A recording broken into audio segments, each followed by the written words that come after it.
Hey, what is up, family? Welcome to the Profitable Chiro podcast. I'm your host, Dr. Daniel Kimbley, and this is my beautiful wife, Heather. Hello. We are hailing from Orange County, California, and we're going to talk about a whole bunch of stuff on this podcast. Primarily, we'll focus on three specific categories. We'll focus on success and neurochemistry. We'll focus on pain and the stress response and the neurobiology of that as well. And then on some of the episodes, we'll just talk about wealth and cash management and some of the fun money stuff about practice. Today, though, I would love to talk about success and the neurochemistry of success. And I think what's really interesting is that there's a specific chemistry that's involved in the brain when we are following a path that God kind of sets us up on. And so I guess my question, like to start it off, Heather, for you, and as we have this conversation, is like, how do we even define success in the first place? Okay. Well, I think for us as a family, we share the same values. So our definition of success is always putting God first, our relationship second, and then hobbies, business, everything else comes after that. Because we're not putting God first in our lives, spending time with God, spending time in the Word. For us specifically, we feel like we don't have the joy that we could have, which is ultimately a part of our success. Yeah, for sure. So success obviously can be defined a bunch of different ways. So many different Our ways. family's definition of success doesn't really have anything to do with money. Right. And what's cool is like we just did a workshop the other night and I asked everybody in the room, there are like 40 people, and not a single person said anything about money when we talked about success. I love that. And so I think it's a piece of it, but it's not the most important piece. And Right. like you said, there's a connection to God in there. And while we won't go so spiritual on the podcast, I don't think we can't not talk about that as well. Part of our lives, yeah. And we'll talk about some of the neurobiology of what it means to be connected to God and, living a life of purpose and those kind of things as well. So success is cool because there's a specific brain chemistry involved. But I think before we have to go pre-God or pre-Jesus for us and talk about when we met, in our lives, to really talk about like when we met, what success looked like, why it didn't look a certain way. And I'll just kind of start by sharing my story. So I grew up and like my dad worked in a factory. He worked in heat treating. My mom was a nurse and then later became a bus driver. And so it's not like we came from a lot of money. Right. And my parents could provide for us, but like we had our own struggles, and that's not good, bad, right, or wrong. But really, my aspirations when I was a kid, when I was growing up, like high school, were to just be the assistant manager at the oil change shop. Which is what you were doing. Oh, you were working at the oil change shop at the time. Yeah. So in high school, I got a job. I got fired from Target for quote unquote stealing, even though I wasn't stealing. Then I got a job at an oil change shop. Specifically, like I was the guy underneath in the basement, like pulling the drain plugs, doing all this stuff. And I was good at it. And so they offered me like a third key holder position, and then they wanted me to become an assistant manager. So my journey, my whole life, like even in high school, was like, I'm not going to college. Right. I'm going to become the assistant manager, and I'll have a 401k and I'll have a key and I'll make $10 an hour and it'll be all good. My dad had other plans. And so my dad is like, you are really dumb. I'm not letting you not go to college. Primarily because he didn't go to college, so he wanted something different for you. Yeah, and I think he saw the potential in it, Yes. and not even saying I have totally different viewpoint on college now. Right. I had to do it in order to become a doctor, but that wasn't my initial goal. My goal in the beginning was I want to be the assistant manager. Right. Then, and this kind of gets into this idea of success. And when we talk about success from my perspective and your perspective, Heather, when you come into the story, they're really inseparable because so much of our journey was centered around something that wasn't actually us anyway, that kind of kept us trapped. Right. And that's what I really want to talk about on the episode. And then like, what's the chemistry behind it to say like, hey, here's how the brain actually functions. So we'll get into the brain stuff later, but we got to tell the story first. So, basically dad is like, you have to go to college. because he wanted better for me. He saw potential in me. My boss at the oil change shop saw potential in me too, and he's like, dude, you have to go to college. Mm-hmm. So I basically applied to one school hoping that I wouldn't get accepted. Right. And lo and behold, I got accepted. And then I was bummed about it because I'm like, dang it, now I have to go. Mm-hmm. But it really was a savior for me because one of the things that I learned early on was about this thing called a hidden curriculum. And I know that you can relate to this too, so I'll let you share your side of it in a second. Well, what were you studying to learn this hidden curriculum? Yeah, so first, when I got accepted, I was like, I'm doing pre-law. I'm going to become a lawyer. And I met the advisors like literally that first day, and I decided within the week that that it was just way too boring of people to be around. Like, it was very dry, and I didn't even know those. Like, it was just something implicit in me that I'm like, I cannot do this. It just seems like it's going to be too boring. Right. So now I could look back and be like, literally, God was just like calling me somewhere different. Right. I wouldn't have known that at the time. I would have never said it at the time. So then I'm like, all right, I want to become a teacher. So the reason that I thought I wanted to become a teacher was because I had, like, most of my friends in high school, like house arrest, probation. Yeah. And I just hung around with a crew where, like, we generally got into a lot of trouble. Luckily, that was not my story, but I was like that was my crew. Those were the homies. So lots of time doing things I shouldn't have been doing in places that I should not have been. And I remember, like, as they were all dealing with their issues, I was kind of the dude who was like, hey, like, you're legit not going to pass English class unless I help you with this thing. Like, I remember my best friend, like, helping his mom write one of his papers because all the stuff that he was dealing with in his life and, like, the darkness, that he would not have passed or graduated high school if it weren't for me and his mom, like, writing papers for him. Oh, wow. So I'm thinking, like, all right, I could be an English teacher, but I really want to be a gym teacher. Yeah. So I went back to the school. That's the cooler thing to do. Yeah, PE teacher sounds way cooler than an English teacher. Yeah. So I wasn't sure. I wanted to be a PE teacher, and I went back to my high school, and the principal, Mr. Hurley, was like, I went to see him specifically, and I'm like, hey, can you just, like, tell me if this would be a good move, and, like, what do you think about it? And so he laid it down, and he's like, come on. So he took me down to the gym where the PE classes were being held. And in my school at the time, like, mind you, I just graduated from there. So we had 2 PE teachers, and they'd both been there for like 20 plus years. And he's like, look how old these teachers are. Look how many gym teachers there are. And I'm like, all right, there are 2. Right. So, and I still didn't know what he was trying to show me. So then he's like, let's go back up to the front of the building. And we walk all the way back up to the front. We walk to the English department, and there's like 12 English classrooms. And he's like, how many teachers do you count here? And it was 12. And I'm like, okay, why are you showing me this? And he's like, where do you think it's going to be easier to get a job? Yeah, your opportunity for a job is significantly easier being an English teacher versus PE. Yeah. So, like, we talk about, we think about, like, success and some of the opportunities that are presented to you. So that was my thing. I'm like, all right, I'm good. I can do English. Like, I help my friends with it. I'll probably be great at it. Awesome. So step into, like, first semester English or second semester English class. And one of the things, we were required to write a research paper. And this is like the most research I've ever done ever. But one of the topics was on a thing called the hidden curriculum. Okay. And there are a whole bunch of researchers who talk about this thing called a hidden curriculum. And there's another piece of it called stereotype threat. Claude M. Steele has done a bunch of research in that area. But neither here nor there, what I learned is there's this thing called a hidden curriculum. And what the hidden curriculum states is pretty simple. It says that whatever socioeconomic status you were brought up in is going to prepare you for a job at that socioeconomic status level. Oh. So if we think about, like, my dad being a, factory worker, Right. He, at the time, and he learned a lot on his own and, like, kind of elevated through the ranks to get to management. Sure. But back then it was much like you have to follow these directions. Like, you push this specific button on this specific machine. When the bell rings, you go to lunch for 30 minutes. When the bell comes back on, you come back from lunch. And then you do the same routine. There's no critical thinking. There's no creativity. Told every single step of your life. Yep, exactly. So all of those follow directions. There's only one right answer. Right. It must be done this way. Okay. Those are like low-level skills that require no creativity, no thinking on your own. No thinking on your own. You could teach anybody to do it. Right. And so then on the other end of the spectrum, if you go all the way to the elite school, Okay.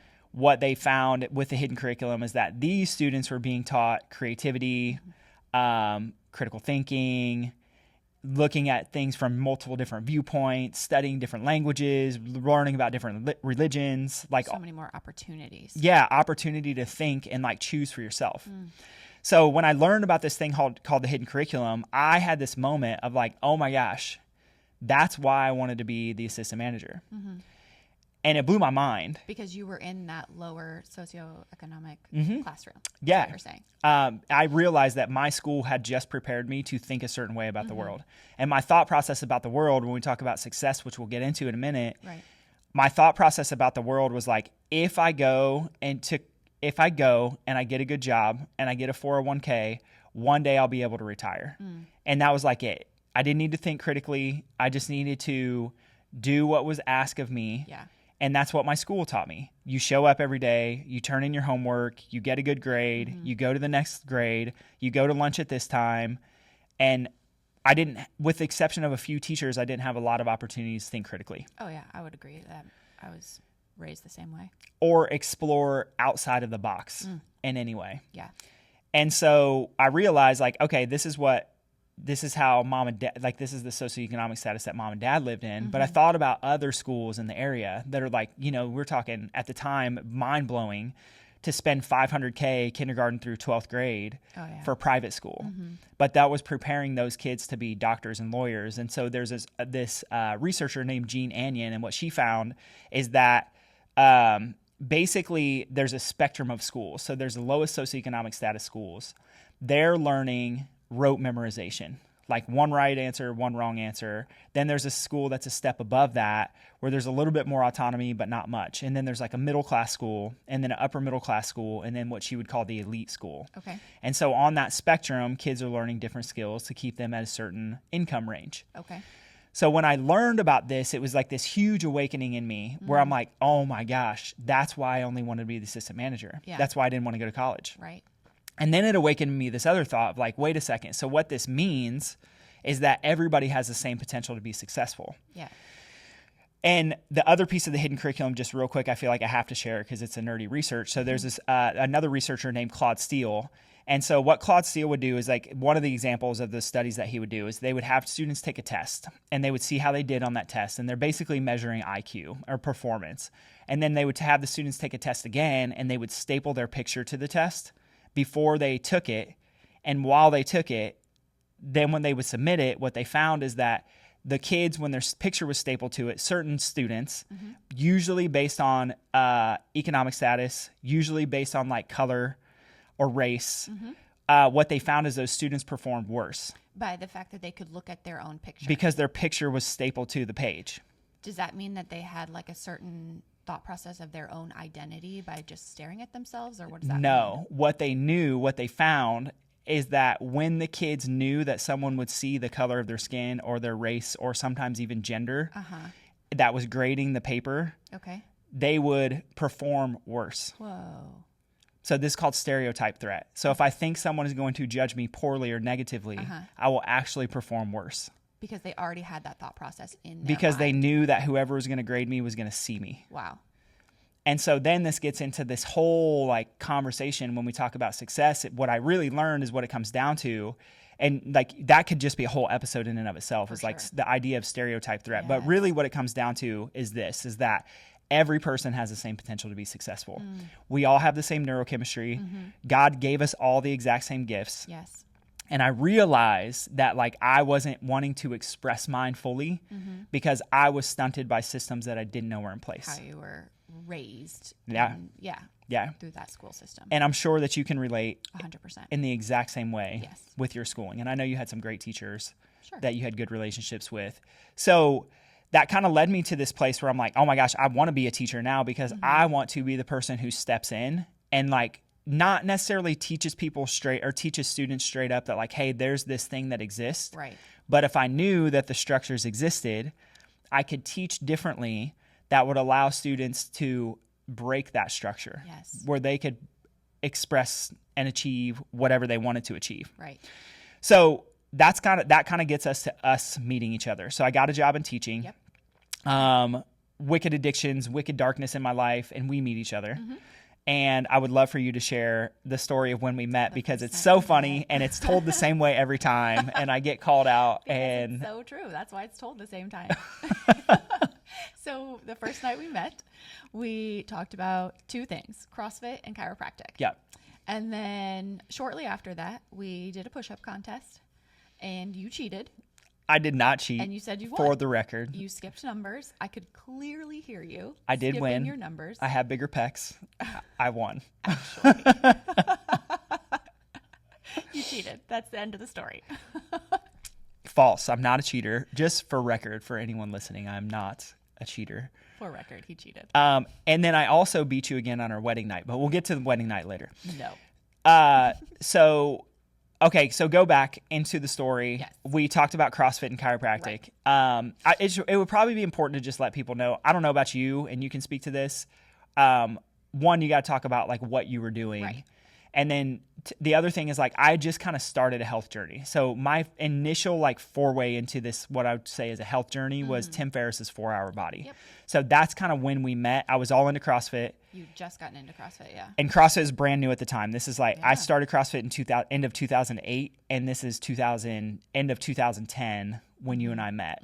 So CrossFit was still new to me, and I just found out about Tim Ferriss's 4-Hour Body, and I'm like, okay, for the first time I actually care about what I put in my system as far as fuel. Yeah, I was working for a chiropractor at the time as I was going to physical therapy school. So when I first started that job, I was truly just looking for a job to stay like somewhat in the health related field, something that I could stay consistent with learning and staying somewhat in my field. Little did I know that I was working for a very neurologically based chiropractor that kind of opened my world to so many more possibilities outside of what like the body could truly do. And when we were talking on the first night, my docs that I was working for were really into CrossFit at the time. So that's how we started talking about CrossFit. Yeah. And that's how I introduced you to chiropractic at that time as well, because I was just learning so much myself. Yeah. And so the funniest part is like I thought chiropractic was complete hogwash at the time. Like I thought chiropractors were quacks. I grew up in a world, my best friend's dad was a chiropractor. And so he had a practice like attached to his house. He had a home office, and he would kick us out of his office when somebody would like roll in their walker. He took care of people who were like all 80 plus. Yeah. And what like literally what I thought it was is I can remember having like some kind of neck stiffness. And I was like, hey, do you think like your dad could help me? And his dad was literally like, no, I won't adjust you, because if I do, then you will literally be like, you'll have to come to me forever, or else you'll be in pain for the rest of your life. Wild. So there's this whole other paradigm of chiropractic that has to do with like vitality and the body's ability to heal itself. We don't have to get in on that in this episode, but getting back to this idea of like teaching and us meeting each other in success.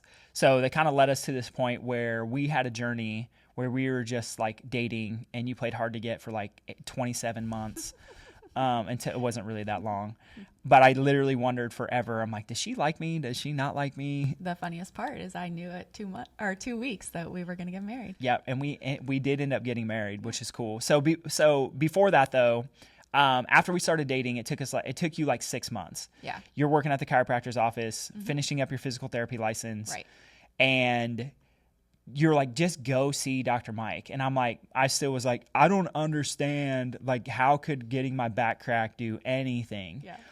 So stubborn. You had so many excuses. And most guys are that way. Like, I literally find that now in practice. Like, most guys are just not as smart as women is what it comes down to.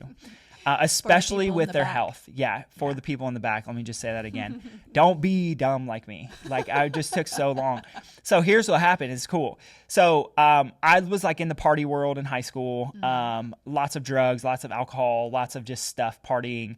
And even though I had that, I still had this like belief inside of me that my body knew how to heal itself. So like I could party all night, be exhausted, wake up in the morning, and like have a ripping headache, and my friends would be like, dude, just take some Tylenol for your headache. And I'd be like, no.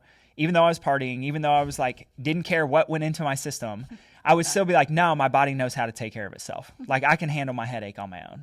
So there's like this double-minded philosophy that I had at the time. Yes.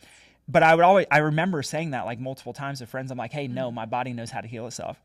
And then we got to, you finally get me to go see Dr. Mike, and he does a workshop much like we just did the other night. And the first thing he says, or the first thing I remember him saying is like, and this is a room full of like 60 people. Right. He's like, the body knows how to heal itself. And I was like, whoa, Powerful. Yeah. Well, it was powerful because it's something that I believed. Right. And I had in line with innately what you thought. Yeah, I had it in me my whole entire life. Mm-hmm. And it's like, it was activation of like, you've seen those movies, right? Where like the person's like a FBI agent Mm-hmm. and then they like get activated where they're just a normal citizen. And then like some secret code word is said into their ears and they get activated. Oh. Like what's that Jesse Eisenberg movie? You know what I'm talking about? Yes, I do, but I don't remember the That, name like of it. that. See, It was literally like what it was. Yes. And so I got activated and I was like, dude, what is this? So I'm teaching and I'm like pretty broken and like a lot of darkness. Like I was bored. I was unhappy. We still weren't married, but we were considering, I think, moving in together. I don't know that we lived together yet.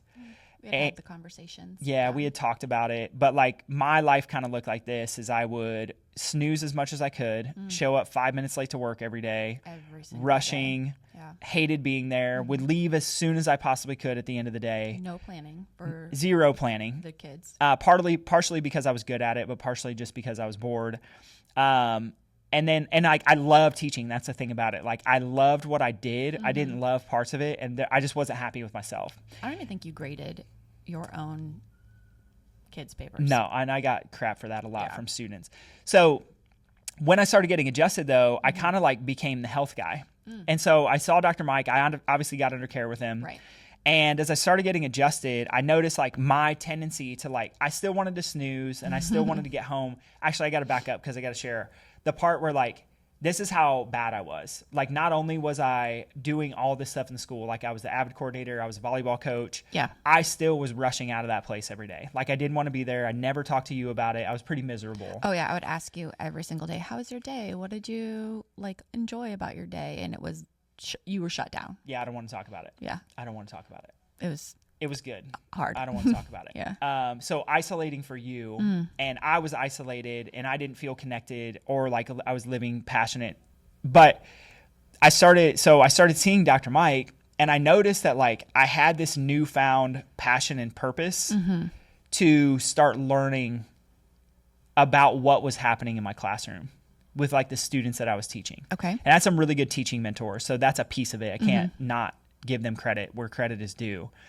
But at the same time, I started asking questions about like, well, how does the brain learn? And then like, why do I feel this way? Right. Because even though I was still like plagued with this kind of like darkness and heavy cloud and addiction and some of the stuff that you didn't even know about at the time, True. I still cared. And I felt myself starting to care more and I wanted to learn more. And I was like ripping through books and learning about the brain. Yeah. And why did I feel that way? Like from your adjustments? Yeah. I mean, it was literally from getting adjusted. You're getting adjusted. From chiropractic care. Yeah. And so like, we don't have to talk about chiropractic care on this episode, but the neurochemistry is super interesting, which we will get into because that gets back to success. Right. So, chiropractic is amazing. I would love for you to share your journey of chiropractic and then we'll just continue this story. Sure. My journey, I guess, is probably a little different than what most people say chiropractic care is for. I never started seeing my doc for any type of like pain. I started seeing him because I was required to get adjusted essentially. And because of that, I think that it opened my eyes to this whole new world of like what health really was. Obviously about what you put in your body, how you take care of your body in so many different ways. But then like it really started allowing me to focus more on certain areas and be motivated more in other areas. Again, I never had any pain to start with. So it was kind of different than what most people get started with. Yeah. And that's like my journey was the same. I didn't really go for any specific reason. I just went because my soon-to-be wife was like trying to convince me to go. Yeah. But I didn't understand why. And it unlocked this like, okay, the body knows how to be healthy. So what's so interesting is like, as I started waking up, I started to realize that like, hey, we had everything we were told that you're supposed to have. Right. So circle back to success and this idea of the hidden curriculum and stereotype threat and all those things and all this research that I was looking at, I started to see like another layer where it popped up again. Because before I was like, oh, broke the hidden curriculum, like I'm going to college now. Oh, broke the hidden curriculum, like I got a job as a teacher, and I was a volleyball coach and the AVID coordinator and teaching honors programs and piloting PBL classes and like all this stuff that I was doing. Yes. That anybody would have looked at and been like, dude, he's crushing it. Sure. But I was still miserable. Yeah, you weren't happy. But I still cared about the brain and still like cared about my students and learning kept about coming them. back to that. Yeah. Yeah. So what happened was like I had this awakening where I realized that like we had everything that we were told we were supposed to have. Yeah. Growing up, like you're supposed to go to college, get Check. a job, Check. have a house, Check. and go from there. House with a white picket fence. Yes. The stereotype of a house with a white picket fence. We literally had that. Yeah. We had cars. We had a garage gym. We were about to get married. There were just so many things when it's like you've arrived, like Right. you've done it all. You guys have 401ks, You're but set. I was not happy. Right. And luckily you were just a good enough woman to be like, hey, I'm going to stick it out because I think there's probably some like I saw the something in potential. here. Yeah. I don't know what it was that you saw at that point, which is super cool, but Yeah. I don't know what it was either, but someday there. you'll have to describe. So this is where it gets crazy because like, all right, I started getting adjusted. I start asking questions about like, why do I feel this way? Why? And then like, as I started asking that, like really vague answers from the chiro where he was like, we're affecting your brain when we're adjusting you. And I'm like, all right, that's cool. So I mentioned multiple times now that I was super passionate about learning, like Yes. how could I help my students better? yeah. So it's led me down this rabbit hole of learning specifically about the frontal cortex of the brain. And what I learned is, there are a bunch of books and studies on this. One of them is the Adverse Childhood Experience Study, which I'll talk about in a second. Okay. But this book by Paul Tough. And so Paul Tough introduces some ideas from this guy who's an economist. His name's James Heckman. And what Heckman, he was asking the question of like, why do we make kids go to school for 4 years if we can, in high school, Okay. freshman, sophomore, junior, senior? Yes. Why do we do that if we can just give them a GED in 2 years or less than that? And they have the same success. And they have the same, like if they're technically qualified to graduate from high school, Graduation, yeah. regardless of if they went for 4 years or 2 years or whatever the GED program Meeting is, the 1 year. curriculum, yeah. Why would you not just give everyone, send them to school for 2 years? And he was thinking about it from a money perspective. Okay. Like what we're feeding kids for lunches, what we're funding publicly, electricity and energy in the buildings. yeah. Like we're ripping kids through more quickly. Sure. It only makes sense from a financial perspective. So as he started asking these questions, what he realized is like, oh, what's the reason that sets these kids apart who like are getting their GEDs versus those who don't get their GEDs and don't graduate high school is the function of the frontal cortex of the brain. Which is what? The function of the frontal cortex of the brain is things like they're all soft skills. So what we call non-cognitive skills. So grit, willpower, determination, curiosity, determining good versus bad and right versus wrong. It's goal setting, and it's specifically with goal setting, it's setting a long-term goal, but then doing the short-term things that would actually allow you to hit it in the end. Reaching that long-term goal. It's our emotional intelligence. Okay. It's our faith, which I think is super cool. We can circle back to that. It's our hope. It's our optimism. It down regulates other parts of the brain. So when it is strong, when the front part of the brain is strong, it actually turns off other parts of the brain. Oh. And we'll talk about that. We could talk about it later when we talk about kids, if we get to the kids conversation today. Yeah. So the front part of the brain is responsible for soft skills and a bunch of other things too. But if we just talk about the soft skills in the context of success, what Heckman found is that these kids just have a set of skills, and that's what is giving them the allowance to be able to finish the GED and be quote unquote successful later in life. And how are they gaining these skills with the GED? Yeah, so there are a lot of studies that talk about it. It's such a good question. This is where we'll get like nerdy. So have you heard of the marshmallow experiment? Yes. But tell everybody else. Nadej, have you heard of the marshmallow experiment? Okay, check this out. It's so cool. It's fun. So this is one of my favorite studies. So what they do is they take kids, and they've done this forever, like back into the 60s, I think is when they started it. And so they'll take kids and they will put them in a room, and a researcher will come in and they'll say, hey, and the researcher just kind of looks like a doctor. They're like, hey, so what I'm going to do is I'm going to leave this marshmallow here on this plate for you. But if you can wait until I come back, I'll give you 2. or you can just have this one right now. You get to decide. And these are like different age ranges. So they go from like 2 up to like 8 years old. Okay. And when they do these studies, all they do is the researcher leaves and then they have like double-sided glass and they just video what happens with the kid. And you can actually look these up on YouTube. They're hilarious.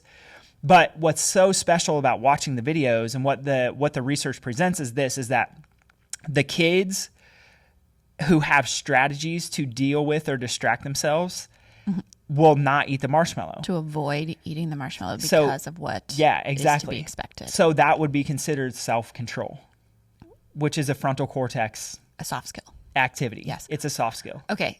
What do you think you would have done? Back then? Yeah. When I was a kid? Well, yeah. Oh, I would have for sure eaten the one without question. Me too. There's no doubt. I did not have self-control. What do you think Coco would do? I think she could hold out. She would for sure hold out. She would definitely be able to hold out. Yeah. Or sometimes she just sets her own way. So this is what, it gets so interesting. Or wait, she would say, I just wanted the one marshmallow. Yeah. That would be her Yeah, she's thing. so smart because she'll be like, it's fine. I only wanted one anyway. I only wanted one. Yeah. And she'll just like totally play it off because she's smart. She knows how to play us. She does. She's so special. So, okay. The marshmallow study. So here's what's cool. When you watch these kids, what they found is that they're looking at like what these kids are doing. So some would like tap their finger. Some would literally like look away or like go to the other side of the little room. Some sang, right? They would like sing songs. Some would sing songs. Some would like kick their foot on the table, on the leg of the table. And they realized that like these are all just strategies for them to try to distract themselves long enough for the researcher to get back. Because they didn't know how long they were going to have to wait. No, they weren't told. It was just like, when I come back, then you can have 2. Okay. And so, and they've done this with Oreos and a whole bunch of other stuff. So it doesn't have to be just marshmallows. But so what they found is that those kids who would like tap or sing or do whatever, somewhere their parents had inadvertently taught them strategies to delay gratification long enough and distract themselves so that they could get like the ultimate reward. Wow. So, but it's an indicator of success. Okay. And so then we get into this idea of like the adverse childhood experience study. Yes. And again, this is a study that stands on its own, but Paul Tuff's book, How Children Succeed, talks about this. What they do is they look at MRIs. So they look at like functional MRIs of kids, and what they found in these adverse childhood experience just means stress. So what they found with these kids is that if they have more stress when they are younger, then they are less likely by pretty much all measures of success to be successful based on what their functional MRIs look like when they're little. So to like sum that up and put it in a normal human terminology is that when we have stress when we're kids, that will negatively affect or turn off the front part of our brain. Yeah. It decreases activity of the front part of the brain. And what happens is because the stress hormones that flow through our bodies when we have a stress, when we are children, sets us up for a less likelihood that we will be successful. And when does this stress like start? Yeah, when do they consider that? That's a great question. So the stress can start at any time, but the earliest it could start, so they've done these research with mice now, and it's pretty readily available and like agreed upon at this point, is that by second trimester of pregnancy, the fetus is receiving stress hormones from mom. And those stress hormones are negatively affecting the development of the fetus's brain before it ever takes the first breath of life. So you're also saying that the stress that the kids have from this study can relate back to in the womb. Yes. So when we talk about, and I don't think anybody's done these studies to necessarily prove it, but if you there's 2 things, right? So you have to have literature and you have to have logic. It would only make sense that if stress hormones turn off the front part of the brain and affect brain development, which we know unequivocally that it does. Okay. So stress hormones negatively affect brain development. If mom is pregnant, what's the first system in utero to develop? Like the brain. The brain and the nervous system. Yeah. So if that's the first system to develop and it guides the development of everything else, if we're stunting the development of that nervous system with mama's stress hormones, then we're setting a kiddo up before their first breath of life to be less successful, to be in more of a fight or flight than a rest and digest. We don't call it fight or flight and rest and digest when it's in utero, though. We say pain or pleasure response. Okay. And so what we find is that by second trimester, babe's brain is primed for a pain or pleasure response. That's second trimester. That's before the first breath of life. Wow. Then we go into, there's birthing trauma, Yes. but then we talk about what the adverse childhood experience study was really looking at is like how a dad who might be an alcoholic or a mom or an abusive parent Their home or environment. living in a single parent household or not knowing where your next meal is going to come from. Financial Yeah. stresses, living in a bad part of town. There's all these things that could be considered stress. Right. And I think, a lot of us, I think we dealt with some of those Yeah. that we didn't even, like, I'll give you a perfect example of this. And like I love my parents so much. They did the best they could, but I forgot this and I didn't realize it until like really being here. But growing up, like we never had central heat or central air. Yeah. We had space heaters in the wintertime. This is in Indiana. Space heaters in the wintertime. And we had window air conditioners in the summertime. My whole entire life. Yeah. And so like you just think about the stress of like finances on mom and dad. Yes. It has to trickle over to the kids. 100%. Plus, seeing your parents argue and like doing whatever, Right. dealing with divorce later in life. So the adverse childhood experience study really just suggests that when we have stresses, the more that we have, the less likely we are to be successful. Okay. And the ACE study would define success in a number of ways. So they would look at how much money you make. They would look at disease rates. They would look at divorce rates. They would look at drug abuse rates. They would look at alcohol abuse rates, healthy relationships. Basically, like I said, anything that you would define as success, those measures go down when kids have more stress. Wow. So the question is why?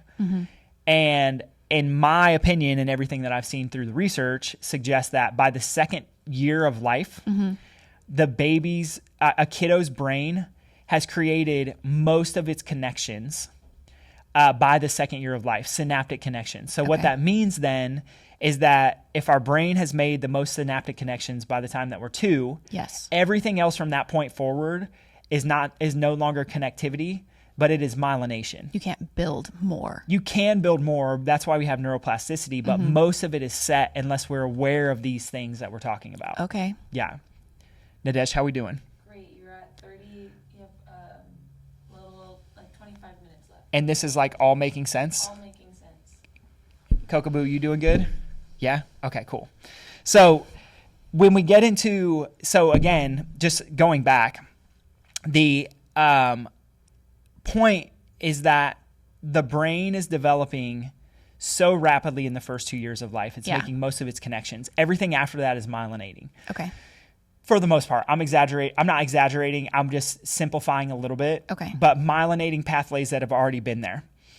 So what this means then is that it's going to be way harder after those first 2 years of life to combat whatever stress we've dealt with.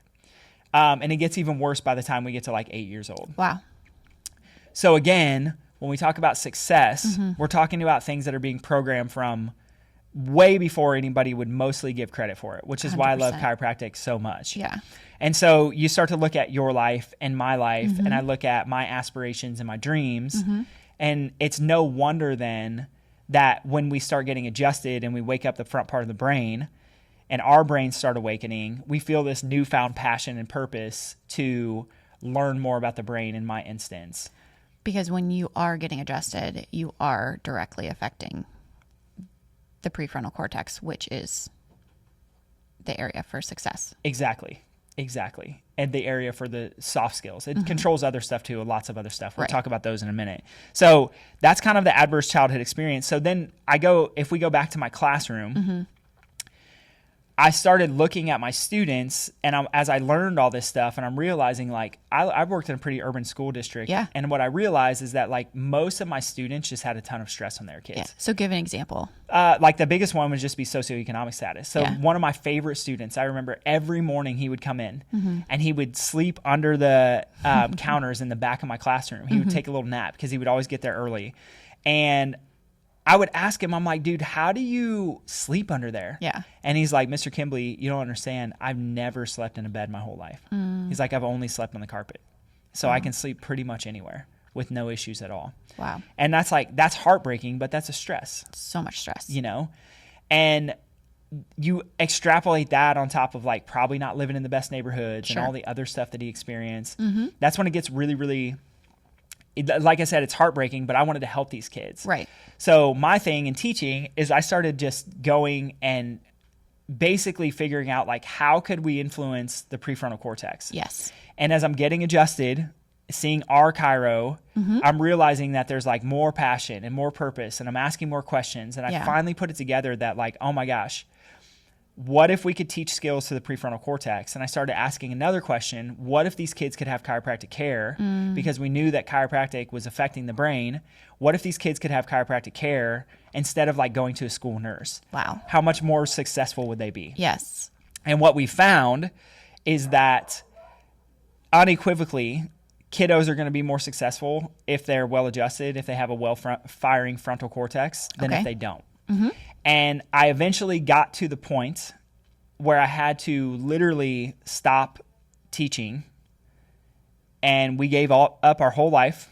Well, you stopped teaching because you realized that getting adjusted would directly affect that area in a more efficient manner than the way you were teaching. Yeah, so I was teaching these teaching strategies, and people were asking questions, and they wanted me to teach our whole school district what I was doing. But I realized that like that's taking years to get results. Right. When there's a possibility that I could very well like adjust these kids and see results in like 3 months. Yeah.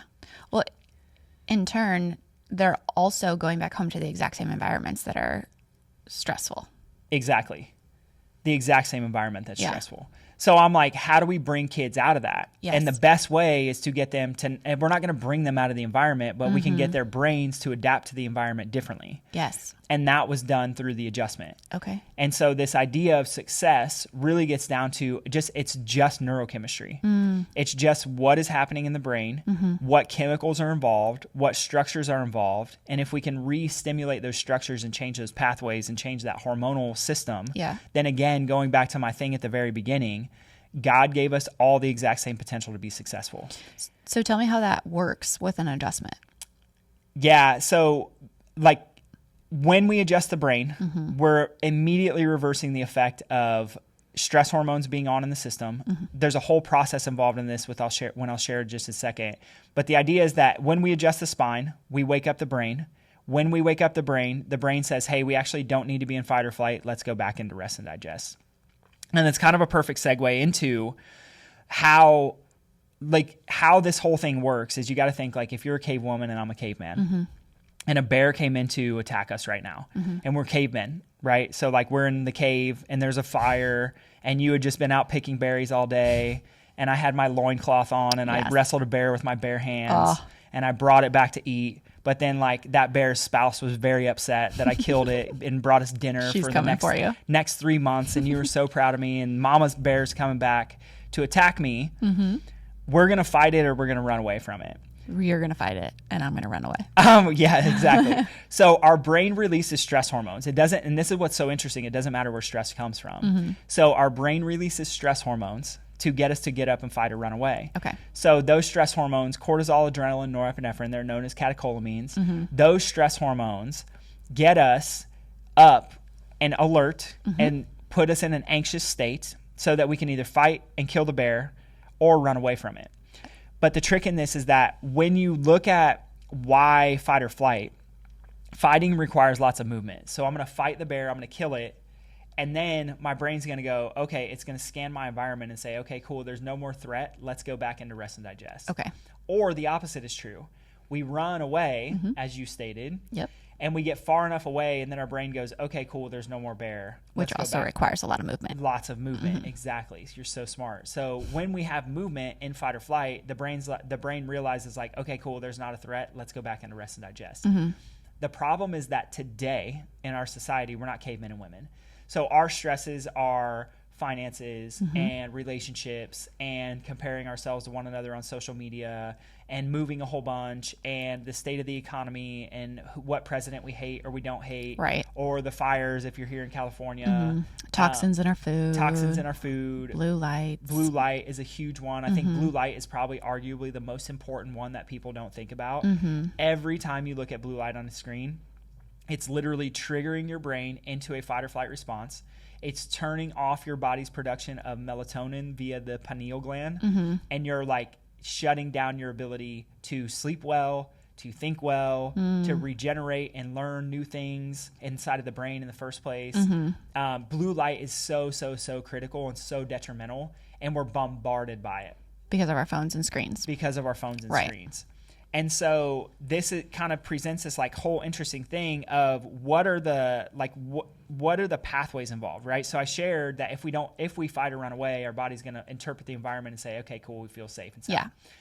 But when we circle back and we don't fight or run away like we don't today, we're stacking stress all day long. Like as you and I are sitting here right now, we're getting bombarded with EMF and Wi-Fi. Sure. And so our body's in a low level stress response. So what happens is when we have stress, it does a number of things, and this all kind of happens simultaneously. So it fires up the HPA axis, which is the hypothalamo pituitary adrenal axis.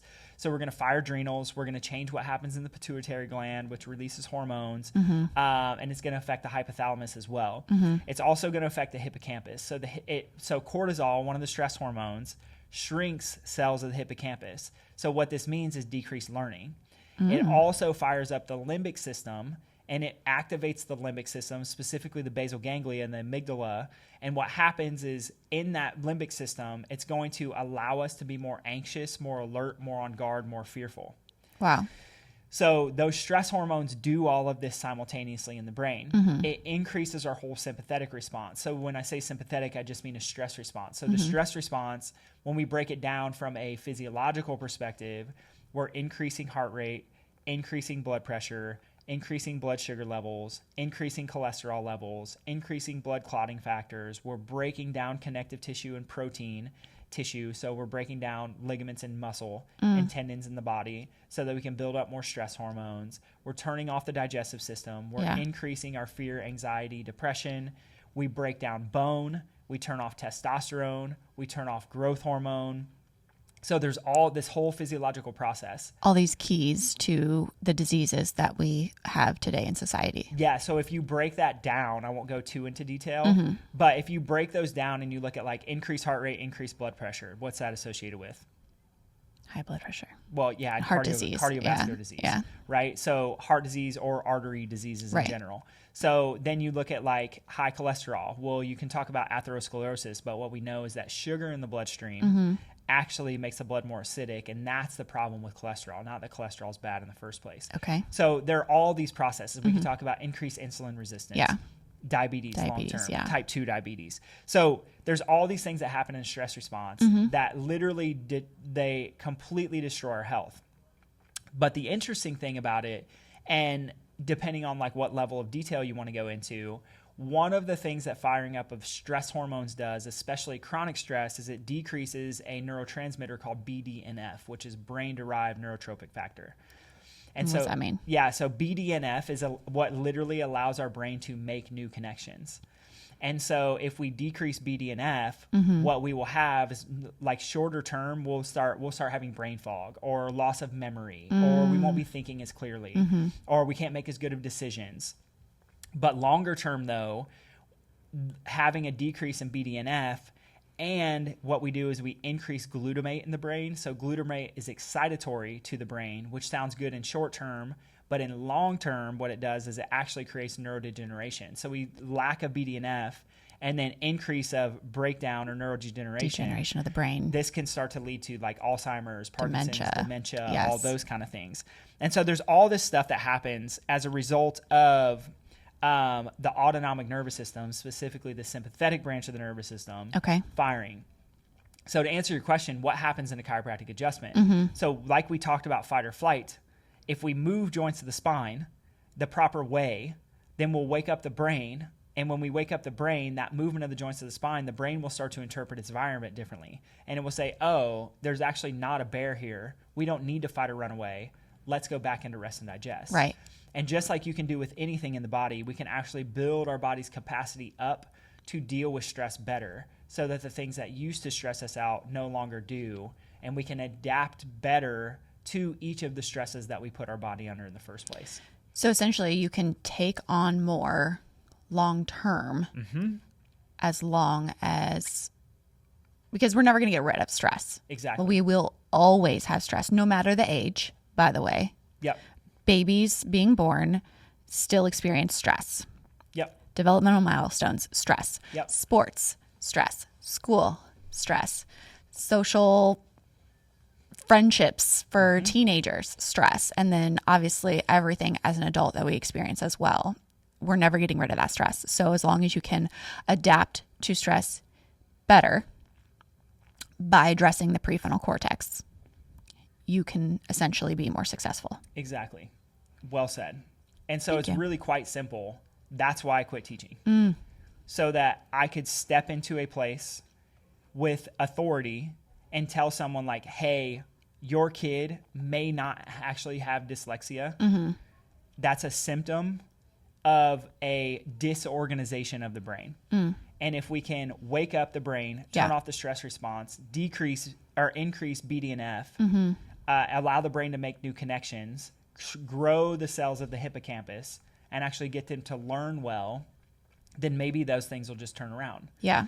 And we have like epic case studies to share that, you know. Our documentary talks about one of those. So it's like, that's why I quit teaching, and that's where we get back into this idea of success. Is realistically what it comes down to is all of everything that would make someone a successful human being is housed within the frontal part of the brain. Which we already have within us. We already have within us. God designed us We are perfectly. born with it. Yes. It is expressed through how much input we put to that part of the brain.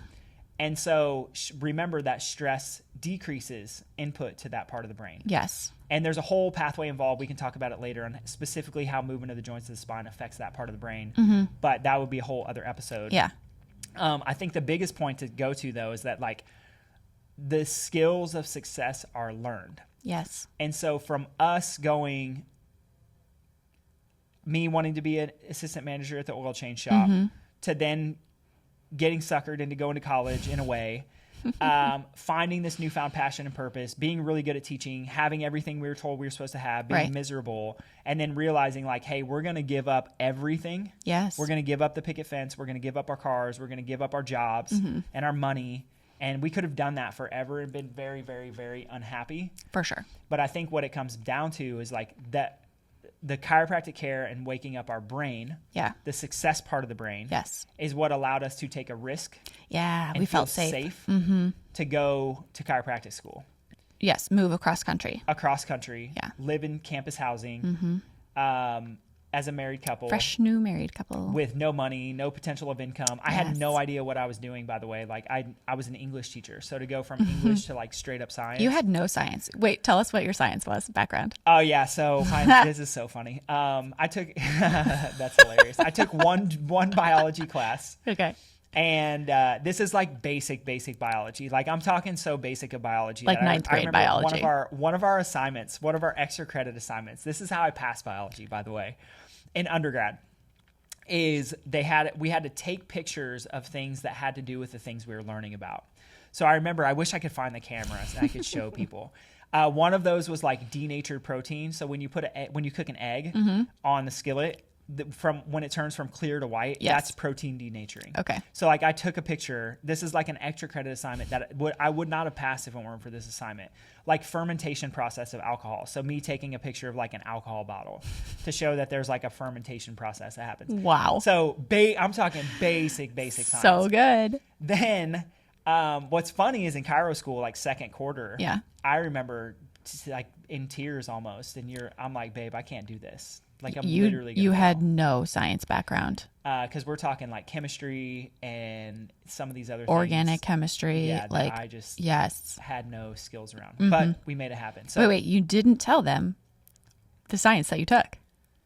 Oh, yeah. The science that I took, I was trying to avoid it because it's funny. No, it's good. Geology was my primary form of science. Woo, geology. Yeah, I took a lot of geology classes. And we used to look at like rock formations and so if anyone has questions about rocks. I don't know now. I don't remember a lot of it. But if you gave me like a breakdown or like a side cut of a piece of earth, I could probably figure out what pieces of earth were where and when the fault happened and all the stuff. So useful in school for you. So useful. So that's kind of the breakdown of like this idea of success and then the link between the prefrontal cortex. Yeah. So when we get back to it is like all jokes aside on the geology stuff, what it comes down to is that the frontal cortex is a part of the brain where the skills are there to be learned. Mm-hmm. And anybody can learn them. Anybody can. And everybody has it within them. Right. And I think that's kind of the place where I would like to land the plane is this idea that, like, no matter who you are, no matter what you were raised or brought up in, there is another level for you. Always. And if you don't have strategies to address the front part of your brain, the prefrontal cortex specifically, then you will probably be lacking, even if you don't know that you are. Like, I have worked with high-level entrepreneurs that had no idea there was another gear. Wow. Without addressing the prefrontal cortex. And there are a lot of ways to do that. And there are ways that, you know, we can talk about clean eating and we can talk about exercise. The most effective way, obviously bias, is going to be chiropractic care. Right. But we won't talk about that on this episode. And it gets down to this vitalistic principle, is that every single person has the same potential to be successful. We were all designed the same way. Yep. And designed perfectly. God didn't make a mistake. Right. And these studies really show that, like, it can be reversed. I've seen it with our clients. I've seen it with people who I've worked with personally. And when you realize that it's just a chemistry that can be influenced, it's a chemistry that can be changed, regardless of your history, regardless of your background, anything is possible. So good. And the frontal part of the brain is responsible for success. Yes. You are not responsible for your success. And your upbringing. Your family. Your identity. Yes. None of the stuff that you think holds you back actually holds you back. Right. God already gave it to you. It's already been promised to you. This is why, you know, we get into this could be another episode too, but, like, why does the Bible say do not fear so many times? Yeah. Do not fear, do not worry. Every time you have a fear or worry, your brain releases Putting stress it in the stress state. Yeah. And that limits our ability to think clearly and make decisions and have more faith and optimism. But it be took more a connected. risk Yeah. for us to be like, okay, hey, we're gonna take a risk and go to chiropractic school. It's all gonna work out. Instead of it like feeling like we were gonna die. We took another risk after chiropractic school to move across the country again to California, Right. where people said you know what laws are crazy.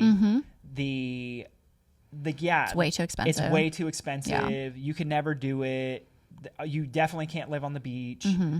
Like, all the things that we kind of have now, we were told we couldn't do.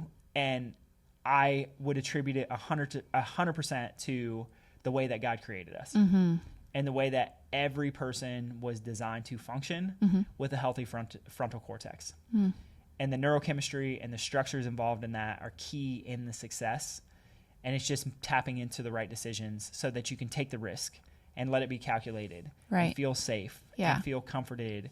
And again, getting back to, like, my point is, like, this is why the Bible makes the promises that it makes. Do not worry, do not fear. Yes. Like, all those things, because it was the cheat code of like, you can't be successful and achieve the promises to you if you're stuck in a stressed out state. Yes. So good. What else? I don't know. That was good. Yeah. I love how it's like the ribbon on the bow. Cool. I love it.